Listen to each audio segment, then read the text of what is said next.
नाम श्री जी का पुकारो,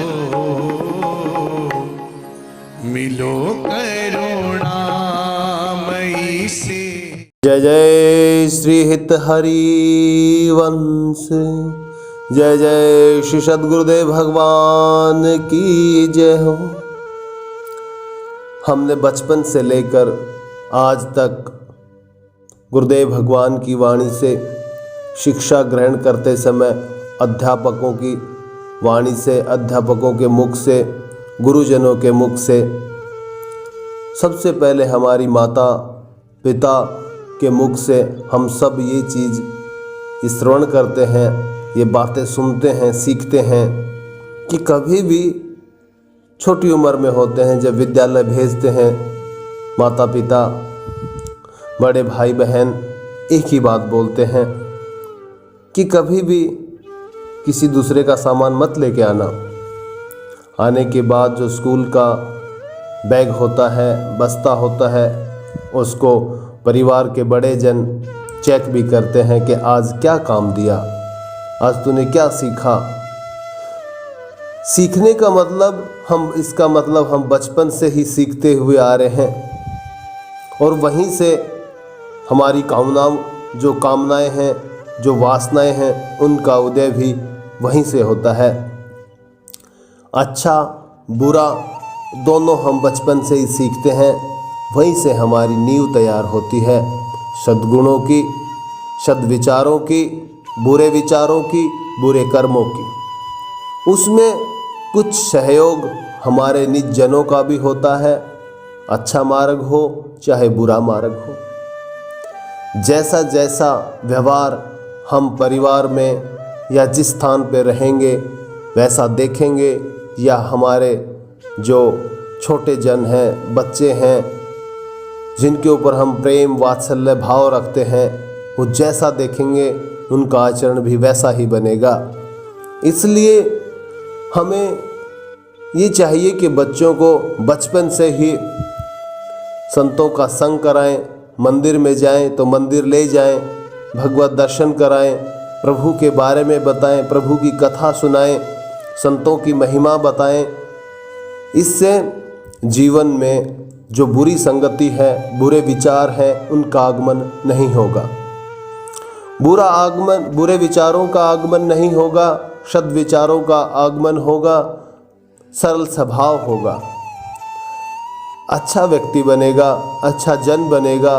हो सकता है बड़ा होकर या उसके पुण्य कर्मों का फल ऐसा हो जाए, किसी संत भगवान की शरण ग्रहण हो जाए और भक्त बन जाए, संत बन जाए, और उसके कर कमलों से, उसकी वाणी से आने वाले समय में, कली काल में और भी भयंकर समय आएगा, या जिस भी युग में उसने जन्म लिया हो, तो बहुत से जनों का उद्धार हो जाएगा उसके द्वारा।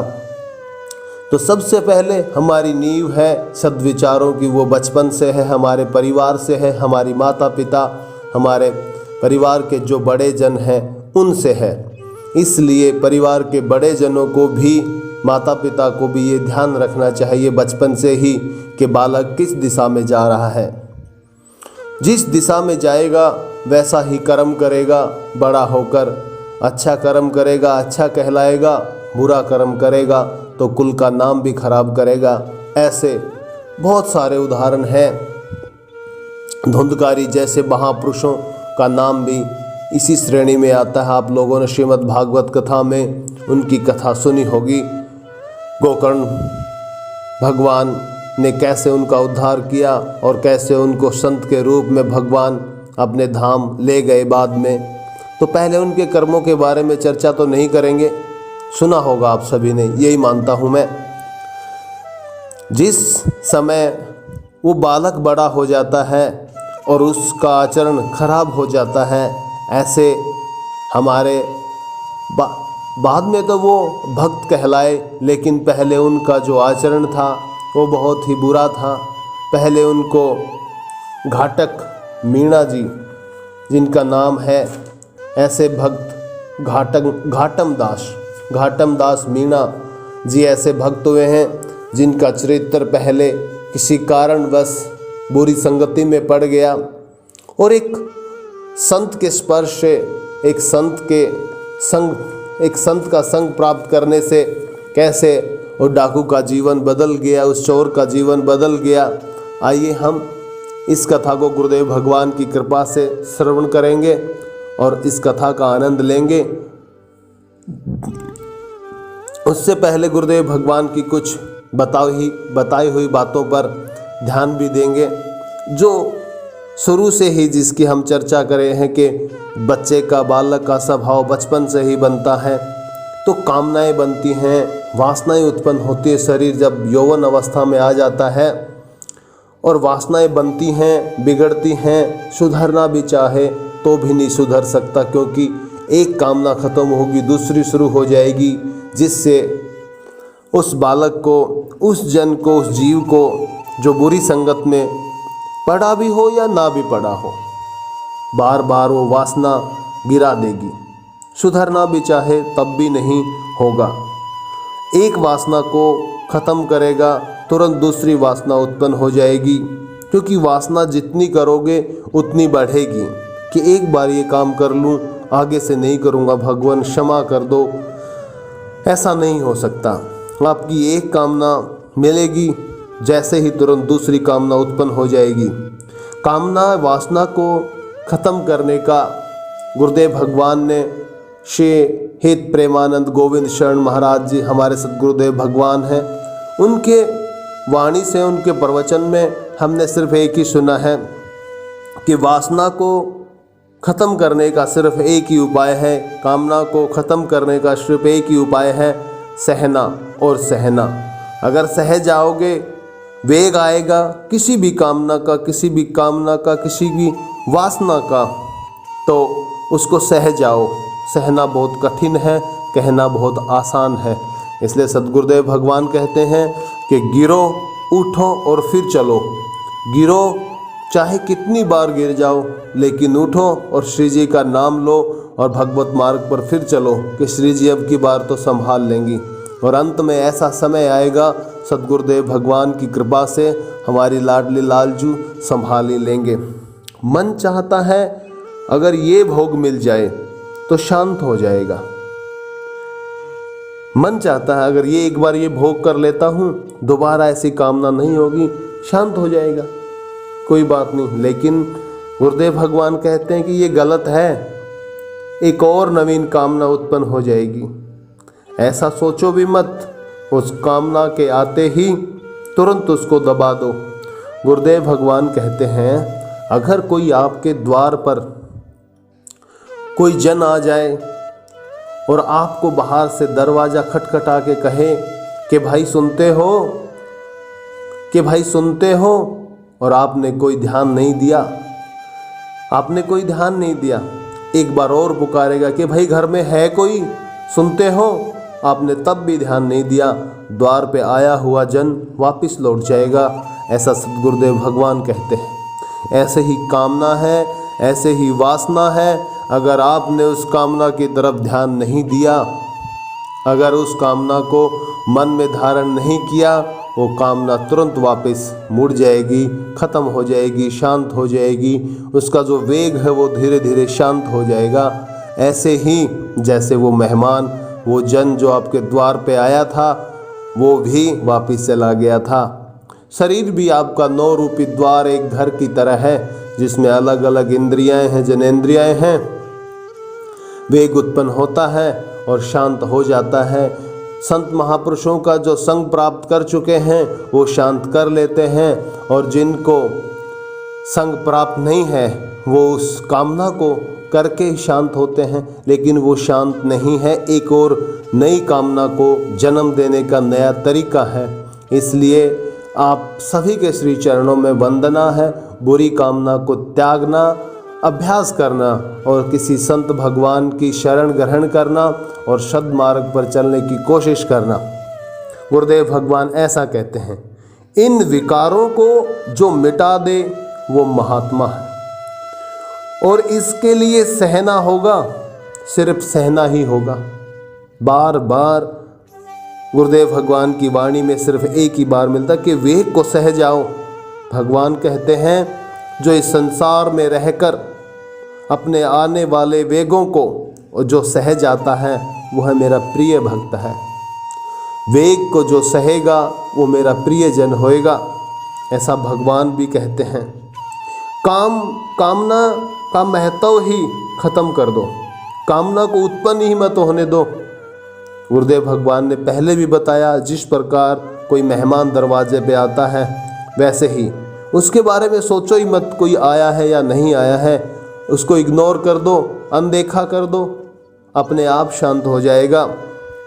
मन को मारना और हर इंद्रियों के वेग को सह जाना, या सह जाओगे तो प्रिया प्रीतम के प्रिय हो जाओगे, ऐसा सद्गुरुदेव भगवान कहते हैं।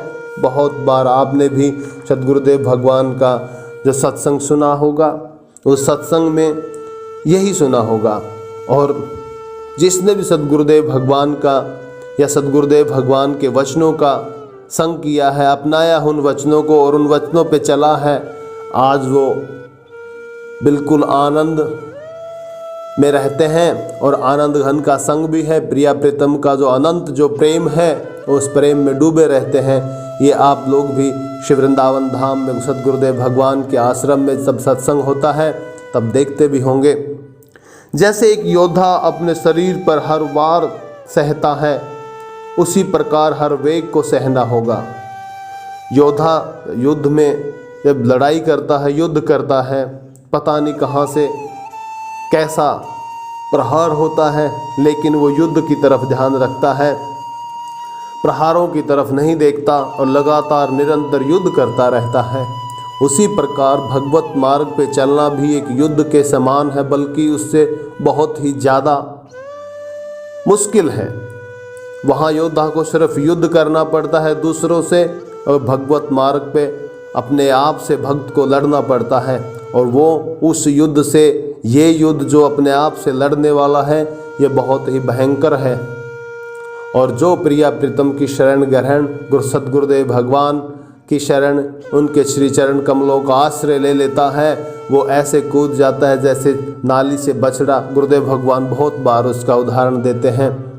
बच्चा जैसे नाली पार कर लेता है, हाथ उठा दो बच्चे बन जाओ, सद्गुरुदेव भगवान ऐसे कहते हैं। सद्गुरुदेव भगवान उठा ले जाएंगे, प्रिया प्रीतम गोद में अंक में भर लेंगे बालक की तरह, जैसे मैया अपने बालक को गोद में लेती है और वो मार्ग तय हो जाता है, उस बालक को पता भी नहीं होता।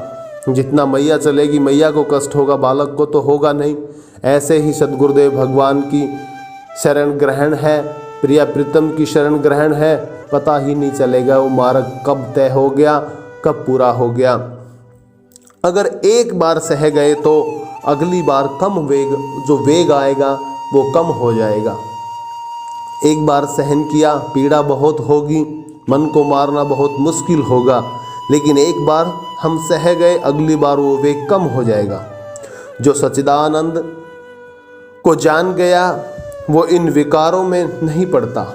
जो प्रिया प्रीतम के प्रेम को जान गया, प्रिया प्रीतम सद्गुरुदेव भगवान के द्वारा जो आनंद मिलता है, उनकी कृपा से, प्रिया प्रीतम की कृपा से जो आनंद प्राप्त होता है, और उस आनंद को जान गया, इन वेगों में, विकारों में नहीं पड़ेगा। गुरुदेव भगवान कहते हैं कि शपथ ले लो, शपथ ले लो कि मैं शपथ लेता हूँ, मैं हर वेग को सहूँगा पर हार नहीं मानूंगा। कोई वेग आए चुप रहो, सह जाओ, नाम निरंतर चलता रहे। फिर कहाँ काम है, फिर समझो काम बन गया। गुरुदेव भगवान कहते हैं समझ लो फिर काम बन गया। ऐसे ही एक संत हुए घाटम दास मीणा जी, जिनका चरित्र बहुत ही आनंद प्रदान करने वाला है। उन्होंने भी बुरे मार्ग पर चलते हुए अचानक प्रभु की कृपा हुई और एक दिन किसी संत के दर्शन हुए, और संत दर्शन भगवत दर्शन से सुलभ है, क्योंकि संत ही भगवान से मिलवाते हैं, भगवत मार्ग पर चलाते हैं, भगवत मार्ग पर चलने के लिए प्रेरित करते हैं, जीव का कल्याण करते हैं, क्योंकि संत का स्वभाव ही ऐसा होता है। सद्गुरुदेव भगवान की वाणी में ऐसा हमने सुना है। संत श्री घाटम दास मीणा जी का चरित्र, जीवन चरित्र बहुत ही अद्भुत है। एक बार संत घाटम दास मीणा जी पहले चोरी का काम किया करते थे। वो कर्म ऐसा था, चोरी ही कहते हैं उसको, चोरी करते थे और भागते फिरते थे, कभी यहाँ कभी वहाँ। एक पल का भी उनको आराम नहीं था, चैन नहीं था। हर समय मन में भय था कि कभी कोई राजा का सैनिक आ जाएगा, कोई पकड़ लेगा।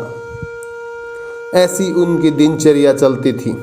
एक दिन चोरी करके भाग रहे थे और कुछ सैनिक घाटम दास मीणा जी के पीछे लगे हुए थे। घाटम जी जंगल की ओर प्रवेश कर गए और जंगल में देखा कि एक संत भगवान किसी लता के साथ बैठे हुए उस प्रेमानंद घन सच्चिदानंद भगवान, हमारे प्रिया प्रीतम, उनके प्रेम में अश्रुपात करते हुए और अपने ध्यान में बैठे थे। उस जो प्रेम है उसको विरह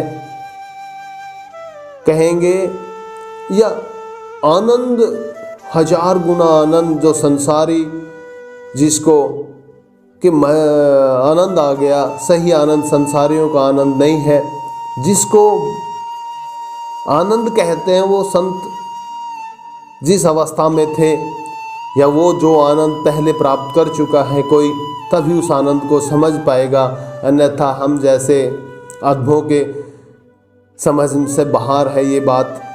फिर भी सद्गुरुदेव भगवान, संत भगवान या कभी धाम में जाते हैं तब संत भगवानों के दर्शन होते हैं। ऐसे उस प्रेम को अनुभव करते हुए तो देखा है, कभी कभी अवसर मिल जाता है जब प्रिया जी की कृपा होती है, गुरुदेव भगवान की कृपा होती है, तब अचानक उन घाटम जी की दृष्टि उन संत महात्मा के ऊपर पड़ी और सोचा कि इतने वृद्ध महात्मा जंगल में, वो भी इस अवस्था में लता के साथ बैठे हुए हैं और अश्रुपात हो रहा है, जिनके नेत्र बंद हैं, क्या हो सकता है? क्योंकि घाटम जी उस समय तक उस आनंद के करोड़ों कोसों दूर थे, उसको समझना बहुत मुश्किल था। उनका कर्म चोरी का था, बुरे कर्मों का संग था, इसलिए उस आनंद को समझ पाना बहुत मुश्किल था। प्रियाजू की ऐसी कृपा हुई, तब जा कर के कहीं घाटम जी को उन संत भगवान के दर्शन हुए। उनके पिछले जन्मों के जो पुण्य क्रम थे उनका फल था कि आज एक संत दर्शन, आज एक संत भगवान के दर्शन हुए और यही उनके लिए सबसे बड़ा पुण्य कर्म था। घाटम जी ने सोचा कि इन संत भगवान को महात्मा हैं तो इनको कोई कष्ट नहीं हो सकता, इनकी किसी ने संपत्ति लूट ली हो ऐसा भी नहीं हो सकता, इनका किसी ने साम्राज्य लूट लिया हो ऐसा भी नहीं हो सकता कि ये राजा हों, और संत हैं तो बिल्कुल विरक्त हैं, पति पत्नी माता पिता, इनको किसी का दुख नहीं हो सकता। ऐसे मन में विचार कर रहे हैं कि संत महात्मा तो बिल्कुल विरक्त होते हैं, इनको किसी प्रकार का दुख नहीं। सुना तो घाटम जी ने भी होगा कभी कि संत भगवान अपनी धुन में रहते हैं, राधा राधा कहते हैं, अपनी धुन में रहते हैं, ऐसा तो घाटम जी ने भी सुना था। फिर क्या हो सकता है ऐसा, सोच में पड़ गए। हाय, इन संत को कौन सा ऐसा कष्ट है, सहा नहीं गया, वहीं रहे। कृपा थी ना, जीवन बदलना था। प्रिया प्रीतम ने, भगवान ने संत दर्शन तभी तो करवाए थे। जीवन में तब परिवर्तन होता है, तब कोई संत आकर ही वो परिवर्तन करता है। ऐसा बहुत बार हम सब ने कथाओं में सुना है। ऐसा ही हुआ जब तक बाबा ध्यान में थे, उस आनंद में मगन थे, उस विरह अग्नि का जो आनंद ले रहे थे, प्रभु से जो मिलन हो रहा था या विरह था ये तो वही जाने, पता नहीं। लेकिन तब तक घाटम जी वहीं बैठे रहे। जैसे एक बालक बैठ के देखता है किसी वस्तु की तरफ, वैसे ही घाटम जी शरीर के हट्टे कट्टे चौड़े लंबे, बहुत ही राक्षस की तरह उनका भारी शरीर था, भरकम। लेकिन उस समय उनका हृदय, कहते हैं कि जब संत भगवान या भगवत दर्शन होते हैं तो हृदय बड़ा निर्मल हो जाता है, कोमल हो जाता है, उसको संसारी कोई भी वस्तु दिखाई नहीं देती, इतना मन साफ हो जाता है। तो इसी वजह से घाटम जी भी वहीं बैठ गए और संत भगवान के दर्शन करने लगे और ये सोच कर के पूछूंगा ज़रूर कि आपको ऐसा क्या कष्ट था, क्या बात थी जो बैठे बैठे अकेले ही अश्रुपात हो रहा है। कम से कम पता तो चले संतों को कष्ट है या सुख है, क्या है, ये पूछूंगा। बस उनके मन में एक ही सवाल था और बैठे रहे। थोड़ा समय हुआ, संत महात्मा का ध्यान टूटा और सामने संत महात्मा ने देखा, संत भगवान ने देखा कि एक पुरुष जो कि राक्षस की तरह बड़ा शरीर लेकर बहुत ही बलवान, विराट कायर देहधारी सामने बैठा है। कभी किसी को प्रणाम नहीं किया था, क्योंकि बताया ना ये पहले कि आचरण बचपन से बनते हैं। मैया बाबा सिखाते हैं, गुरुजन सिखाते हैं, भाई बड़े भाई बंधु सिखाते हैं, लेकिन यहाँ तो आचरण दूसरा पर बन चुका था, इसलिए प्रणाम प्रणाम कुछ करना नहीं है। ऐसे गर्दन हिला दी और कहा बाबा प्रणाम। लेकिन सबसे जो भारी था, बुरे विकार में रहे होंगे घाटम जी, लेकिन संत भगवान के एक बार जो हृदय से दर्शन कर ले या शरण ग्रहण कर ले, मन में कामना तो थी ना कि संत भगवान से पूछूंगा। बस उसी में ही प्रभु ने जो लीला करनी थी वो कर दी और थोड़ी बहुत समझ उनके हृदय में दे ही दी, जिससे प्रणाम हुआ। दीनता तो आ ही गई थी, सहजता तो प्रकट हो ही गई थी। संत भगवान के दर्शन जो हो गए थे, संत भगवान ने देखा कि हाँ भाई कौन हो, कहाँ से आए हो। कहा कि बाबा मेरा मत पूछिए, मैं तो बहुत नीच आदमी हूँ, बहुत बुरी प्रवृत्ति का इंसान हूँ, लेकिन मैंने इतने बुरे कर्म किए हैं, ये संसार देखा है, तरह तरह के लोग देखे हैं, लेकिन जो दृश्य मैंने आज देखा है ऐसा कभी नहीं देखा। बाबा कहते हैं क्या देख लिया भाई? मैंने देखा कि आप बिल्कुल समाधि लगाए बैठे हैं। पहली बात तो जिसको कष्ट होता है समाधि में नहीं बैठ सकता, लेकिन आप जंगल में एक तो संत हैं, ऊपर से समाधि में हैं, और तीसरा अश्रुपात है। ऐसी क्या बात है बाबा? आपको कष्ट तो इसलिए नहीं है, मैंने सोच के देखा कि आप विरक्त हो तो आप किसी सत्ता या साम्राज्य या धन या लोभ कोई लूट नहीं सकता, उसका दुख नहीं है। गृहस्थ आप नहीं हो सकते तो कोई जन चला गया उसके वियोग में तड़प रहे हो, ऐसा भी नहीं हो सकता। मैंने बहुत विचार किया, अंत में सोचा मैं तो अपनी बुद्धि लगा नहीं पाऊंगा, क्यों ना रुक करके संत भगवान से ही पूछा जाए। बाबा थोड़ी देर चुप रहे, संत भगवान थोड़ी देर चुप रहे। उसके बाद घाटम जी की तरफ देखा और विचार किया, देखो सच्ची बात है, प्रभु की कृपा का कोई मोल नहीं है। वो पता नहीं किस गुण पे रीझ जाए, कोई एक सदगर्म कर दिया हो उसी पे रीझ जाए, ऐसे दीन दयाल हमारे प्रभु हैं। संत भगवान अंदर ही अंदर प्रभु का गुणगान करने लगे। मन में कामना तो हुई उस आनंद को जानने की कि ऐसा क्या है जो समाधि में बैठे हुए अश्रुपात कर रहे हैं संत भगवान, कुछ तो होगा, पूछा जाए। तब कहा क्या करते हो? कि चोरी करता हूँ बाबा। संत भगवान मुस्कुरा दिए, क्योंकि हमारे प्रभु भी तो चोर हैं, वो भी चित चोर हैं, माखन चोर हैं, चीर चोर हैं। हंस दिए कि हाँ अब जरूर कृपा होगी, चोर से चोर टकरा गया, जरूर कृपा हो जाएगी, भव से पार हो जाएगा। कहा देखो मुझे कोई कष्ट नहीं था, मैं आनंद में था, और जिसने भी वो आनंद पाया है, चाहे जान गया है, ऐसे ही रहता है, और इससे बढ़कर वो आनंद नहीं है तीनों लोकों में। जो प्रभु की याद में, जो प्रभु के विरह में, प्रभु के प्रेम में जो आंसू बहाए या आंसू छलक जाए नेत्रों से, ये तो वही जान सकता है जो इस प्रेम में डूबा हुआ होगा।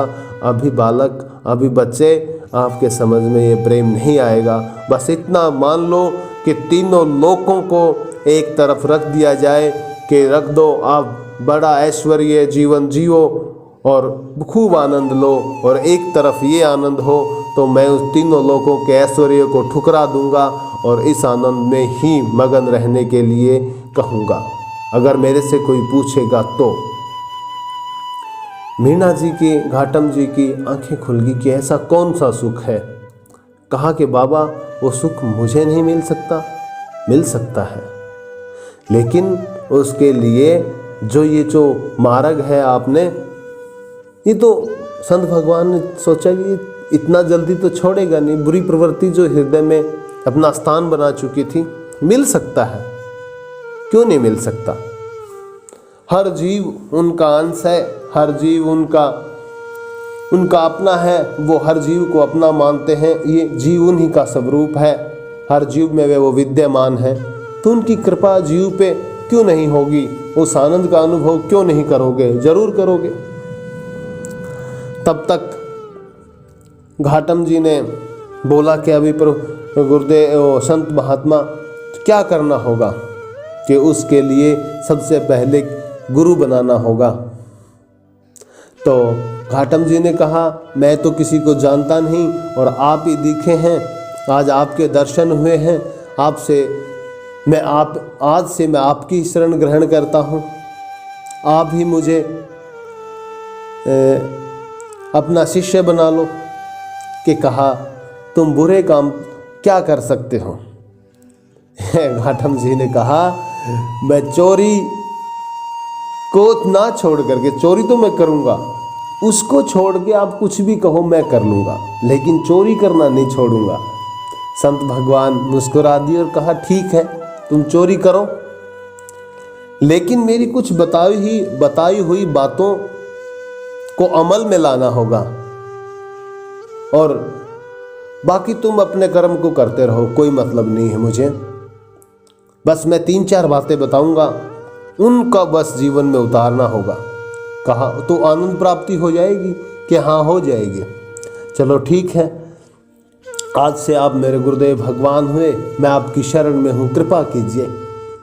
तो संत भगवान ने कहा भाई देखो, आप बुरे कर्म कर रहे हो, करते रहो, या तो आज हाँ मत भरो कि मैं करूँगा, और अगर हाँ करते हो तो निष्ठा के साथ हाँ होनी चाहिए, अन्यथा आप जा सकते हो, नहीं तो मेरे जो वचन होंगे वो झूठे हो जाएंगे, मेरे को बड़ा कष्ट होगा। क्योंकि संत भगवान ऐसी वाणी बोल करके जीव को उस मार्ग पे चलाने के लिए प्रेरित भी तो करते हैं, ताकि तब कभी जीव कोई गलत काम करे तो संत भगवान की वाणी याद आ जाए, नहीं नहीं नहीं गुरुदेव भगवान ने ऐसा बोला है, तो अपराध बनेगा।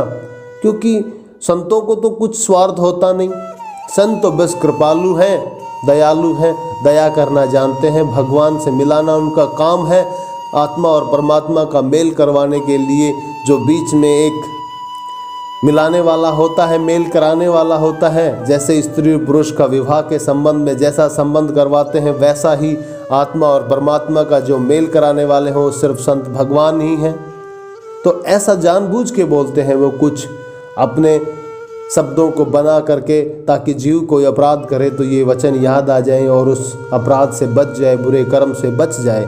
इसीलिए खास सोच लो, इन बातों को अमल में लाओ तो मैं बताऊं, अन्यथा नहीं। कहा कि महात्मा हे गुरुदेव भगवान, मैं पक्का इसको जीवन में रखूंगा। तो कहा मेरी 4 बातों को ध्यान में रखना। कहा कि बता दो हे गुरुदेव। कहा एक तो सत्य बोलना, दूसरा संतों का सत्कार करना, तीसरा भगवान की आरती कभी नहीं छोड़ना, और जो भी खाओ भगवान को भोग लगाकर खाओ।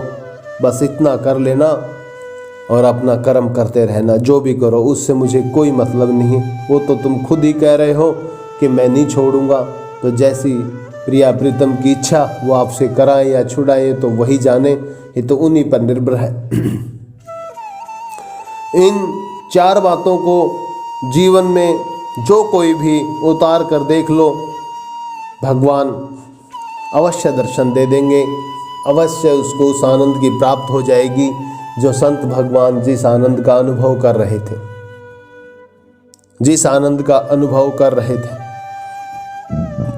वहाँ से चलने के बाद घाटम जी तो चोरी करने के उद्देश्य से जा ही रहे थे। उन्होंने सुना था कि फलानी रियासत में एक राजा के पास बहुत ही अद्भुत अरबी घोड़ा आया है, उसी की चोरी करने के लिए घाटम जी जा रहे थे। वहाँ पहुँच गए। पहुँचने के बाद और उन्होंने देखा कि घुड़शाल में एक कोई सैनिक खड़ा है और उन्होंने एक सैनिक को दबोच लिया और उस सैनिक की ही वर्दी जो ड्रेस थी वो निकाल लिए, वो जो पहनावा था वो धारण कर लिया। तो दूर से दूसरे सैनिक ने देखा कि कहाँ कोई हो, दिखाई दिया तो लंबा चौड़ा शरीर का कोई प्राणी दिखा सामने आ रहा घुड़साल में चलता हुआ। कुछ संदेह लगा होगा, तब उसने पूछा कि कौन हो। शब्द निकलने वाला था कि सैनिक, लेकिन नहीं। बोला ना उससे पहले कि संत भगवान कुछ वचन अपनी तरफ से छोड़ते हैं जिससे कि जीव जब भी कोई गलत काम करे तो उनकी वाणी याद आ जाए, उनके वचन याद आ जाए। संत भगवान ने कहा था घाटम जी सत्य बोलना। घाटम जी ने भी वही किया कि पूछा कौन हो भाई। घाटम जी ने उत्तर दिया चोर है। जैसे ही चोर बोला वो संत जो उधर सैनिक था वो मुस्कुरा दिया। उन्होंने सोचा कोई सैनिक ही है तभी तो चोर कह रहा है, अन्यथा चोर होता तो अपने आप को चोर थोड़ी कहता, कुछ और बहाना बनाता। वो जो दूसरा सैनिक था वो आगे चला गया और तब तक घाटम जी ने उस घोड़े को खोल लिया और वहाँ से सवार होकर के और जब भगाना शुरू किया तो जब घोड़े की जो टापें थी उनकी आवाज़ आई कि हाँ कोई घोड़ा खोल के भाग रहा है, तब तक उस सैनिक का बोध हुआ कि सच में वो तो चोर ही था। कोई हाथ में विसल थी या संकेत देते थे जिससे सब संतरी या सैनिक इकट्ठे हो जाते थे। उस सैनिक ने वो संदेश या संकेत किया जिससे कि सब सैनिक पीछे आए और सेनापति सहित एक टुकड़ी, क्योंकि वो जो घोड़ा आया था बहुत दूर से और बहुत अद्भुत था, राजा का बहुत प्रिय था, इसलिए पीछे पकड़ने के माध्यम से भाग लिए। कहा थोड़ी सी दूर चलने के बाद भोर हो गई और भोर में किसी नगर के बाहर से निकल रहे थे। उस समय में भीड़ वाला इलाका तो होता ही नहीं था, खुला था। तो मंदिर में किसी मंदिर में प्रभु की आरती होते हुए घंटी बजी और आवाज़ सुनाई दी। घंटा बजा, आवाज़ सुनाई दी। घाटम जी को याद आ गया कि गुरुदेव भगवान ने कहा था भगवान की आरती कभी नहीं छोड़ना। तुरंत उतरे, घोड़ा बांध दिया और आरती में चले गए। घोड़े का रंग सफ़ेद था। राजा जिस टाइम सब खरीदा था उस टाइम की बात है, लेकिन घाटम जी के अंदर जाने के बाद घोड़े का रंग बदल गया। प्रभु की ऐसी लीला। संत कृपा होने के बाद भगवत कृपा निश्चित है। अगर हम संतों की वाणी के अनुसार आचरण करेंगे तो प्रभु हमारा मार्गदर्शक करेंगे। कितने घाटम जी तो बहुत महान संत हुए। मैं अपनी बात कह रहा हूँ कि हमारे से नीच पापी इंसान इस धरा पे नहीं था। एक संत भगवान की कृपा से ही अधम का जीवन बदल गया और उनके वचनों का अनुसरण करने से प्रभु ने ऐसी कृपा कर दी, जीवन बदल गया। और जिस आनंद को वो संत भगवान महसूस करते थे, ऐसे अब गुरुदेव भगवान की वाणी सुनकर, गुरुदेव भगवान के वचन सुनकर उस आनंद को अनुभव करते हैं और उस आनंद में रहते हैं। ऐसा ही घाटम जी तो बहुत बड़े भक्त थे। वो प्रभु के पिछले जन्मों के बहुत प्रिय भक्त थे, इसलिए कृपा तो होनी ही थी। आरती खत्म हो गई। घाटम जी अंदर से प्रसाद लेके प्रभु का बाहर आ गए। बाहर देखा तो राजा के कुछ सैनिक खड़े हैं, साथ में सेनापति था। पूछा यही घोड़ा तुम ही हो जो घोड़ा चुरा के लाए थे? घाटम जी ने नियम ले लिया था, गुरुदेव भगवान के आगे मैं सत्य बोलूँगा।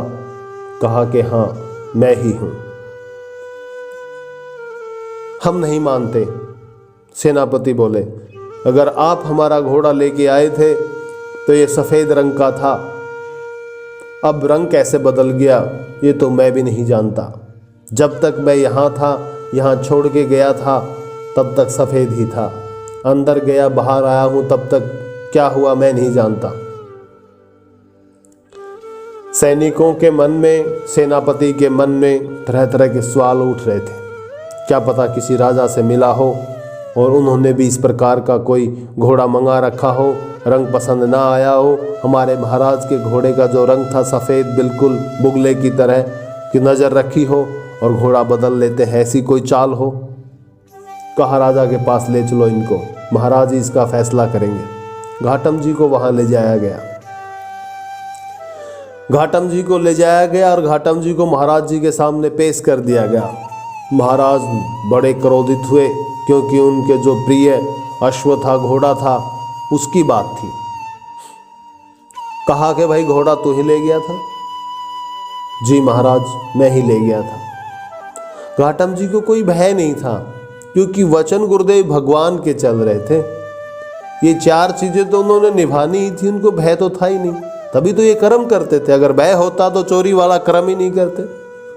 तुरंत कहा कि हाँ मैं ले गया था महाराज। तो मेरा घोड़ा कहाँ है? यही है वो घोड़ा। बदली कैसे हुआ मुझे नहीं पता, देख लो, सच्ची सच्ची बता दो, नहीं तो इतना कठोर दंड देंगे 7 पुश्तें याद रखेंगी। कहा कि महाराज आप मृत्यु दंड भी दें तब भी मैं यही कहूँगा कि यही अश्व था, यही घोड़ा था। और मैं आपको एक वचन और देता हूँ, मेरे गुरुदेव भगवान ने मुझे ये कह रखा है कि सत्य बोलना। मैं सत्य बोलना, सत्य ही बोल रहा हूँ। जैसे संत भगवान का नाम आया, राजा के हृदय में संतों के प्रति भी दया थी, इसलिए कुछ विश्वास कर गए घाटम जी के ऊपर और कहा कि आपके सदगुरुदेव भगवान कहाँ हैं? कहा कि वहाँ हैं। चलो तो अब बात कुछ प्रभु के चमत्कार की थी। राजा के हृदय में कोई संशय नहीं था, संतों का संग प्राप्त था महाराज को। हो सकता है प्रभु कोई लीला कर रहे हो और इसका आज आचरण सुधारने के लिए या इसको भक्त बनाने के लिए या इसके बुरे कर्मों से हटाने के लिए या सद्मार्ग पे चलाने के लिए संत भगवान ने प्रार्थना की और प्रभु ने कोई लीला कर दी हो। क्यों ना संत भगवान के पास चला जाए। गए संत भगवान अपनी कुटिया में ध्यानस्थ थे, बैठे थे। आवाज दी, हे गुरुदेव भगवान, आपके श्री चरणों में दंडवत प्रणाम। प्रभु की ऐसी कृपा हुई, घाटम जी का आचरण तो क्या, जबान भी, जो भाषा थी, जो लहजा था, जो भाषा शैली थी, वो भी बदल गई। गुरुदेव भगवान के श्री चरणों में दंडवत प्रणाम। संत भगवान ने आंखें खोली, देखा तो पूरी भीड़ इकट्ठी, एक साथ जमावड़ा, सैनिक, महाराज भी। राजा ने भी संत भगवान को प्रणाम किया और कहा, हमें आपसे कुछ पूछना है संत भगवान। संत भगवान ने कहा, महाराज आप पहले बैठिए, आसन ग्रहण कीजिए, विराजमान होइए। आप मेरी कुटिया में आए हैं, पहले मैं आपका जलपान तो करा दूं। राजा के हृदय में संतों के प्रति जो दया थी, जो दया नहीं कह सकते उसको, जो सम्मान था, जो इज्जत थी, जो एक भाव था संतों के प्रति, वो नहीं, मैं आपकी सेवा करूं, ऐसा हो नहीं सकता कि संत भगवान इस अधम की सेवा करें। तो ऐसी बातें हुई। तब कहा, इसको जानते हो आप? संत भगवान ने कहा, ये मेरा ही शिष्य है और कल ही ये मेरे पास आया था। इसने क्या किया महाराज कि इसने मेरा अश्व चुरा लिया, मेरा घोड़ा चुरा लिया। अच्छा, ये कह रहा है कि मैं घोड़ा ही मैंने चुराया है, लेकिन सफ़ेद ही चुराया था, लेकिन अब मेरे घोड़े का, मेरे अश्व का रंग ऐसा हो गया है। संत भगवान मुस्कुराए और कहा, देख भाई घाटम, प्रभु कितने दयालु हैं। सिर्फ एक ही दिन हुआ है, सत्य पे चलना शुरू किया है, 2 ही बार सत्य बोला है। राम नाम सत्य है, जहाँ सत्य है वहाँ गत है। देख ले, अभी उस आनंद की अनुभूति कर ले, यही वो आनंद की शुरुआत है। आपने सत्य बोलना शुरू कर दिया और प्रभु अपनी लीला दिखानी शुरू कर दी। आपने जिस टाइम, प्रभु का एक नाम सत्य भी है, जहाँ सत्य है वहाँ प्रभु भी हैं। आपकी रक्षा का दायित्व उन्होंने अपने ऊपर ले लिया। आपने एक बार संत शरण ग्रहण की और प्रभु ने अपना कार्य शुरू कर दिया। आपको भक्त मान लिया। आपकी रक्षा करने का दायित्व प्रभु ने अपना मान रखा है, इसलिए आपकी रक्षा कर रहे हो, क्योंकि आप सत्य पे चल रहे हो, आप सत्य कह रहे हो, वाणी में सत्यता है। इसलिए जैसे ही ये बात बताई, घाटम जी की आंखों से, नेत्रों से ये एक स्वभाव हो जाता है। संतों का जब भी सामना होता है या संतों के हम सन्मुख होते हैं या संत दर्शन होते हैं, पहले भी बता चुके हैं कि हृदय निर्मल हो जाता है। कितना भी कठोर हृदय का प्राणी क्यों ना हो, जीव क्यों ना हो, इंसान क्यों ना हो, वो निर्मल हो ही जाता है। और ऐसा ही हुआ। हाथ जोड़ लिए प्रभु, हे गुरुदेव भगवान, चरण पकड़ लिए। मैं नीच और एक सत्य के कारण प्रभु अपनी लीला दिखाने शुरू कर दी। वो मुझे अपना मान चुके हैं। ऐसा हो सकता है? ऐसा हुआ नहीं, तेरे सामने ही प्रमाण है, हुआ है। और यही घोड़ा है, यही अश्व है, वो आपकी रक्षा करते हैं। ऐसा सुना और महाराज ने संत भगवान के श्री चरणों में दंडवत प्रणाम किया। कहा कि ये घोड़ा भी घाटम को दे दो।